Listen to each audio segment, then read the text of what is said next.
Pour parler santé maintenant et de cette découverte qui pourrait s'avérer majeure, et s'il suffisait d'une simple prise de sang pour détecter la maladie de Parkinson bien avant l'apparition des premiers symptômes, une première mondiale que l'on doit à 3 chercheurs grenoblois. Des chercheurs rencontrés ce 11 avril, journée mondiale de la maladie, par Jean-Christophe Pain et Dominique Sommet. Aujourd'hui, bien souvent, il faut attendre le tremblement, les symptômes pour diagnostiquer Parkinson. Mais les symptômes n'apparaissent que plusieurs années après le début invisible de la maladie.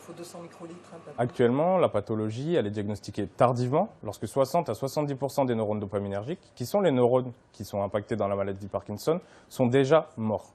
Et l'idée et l'enjeu est de diagnostiquer la maladie plus précocement, lorsque moins de neurones sont morts, afin d'ouvrir la possibilité au développement de nouveaux traitements. Là, on voit bien la perte des neurones ici par rapport à... Ces chercheurs ont provoqué la maladie chez plusieurs espèces animales pour observer comment réagissait leur cerveau, bien sûr, mais pas seulement.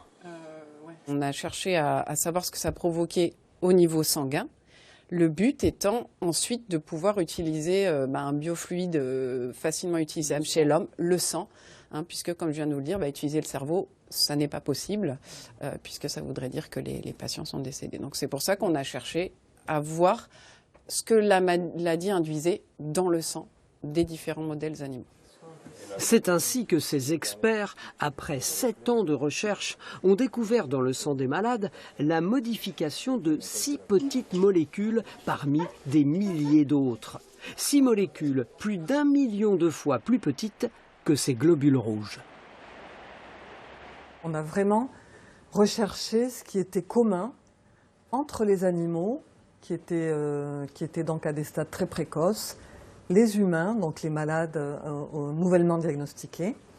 Et on a vu qu'en combinant ces 6 petites molécules, on pouvait prédire la maladie chez les animaux.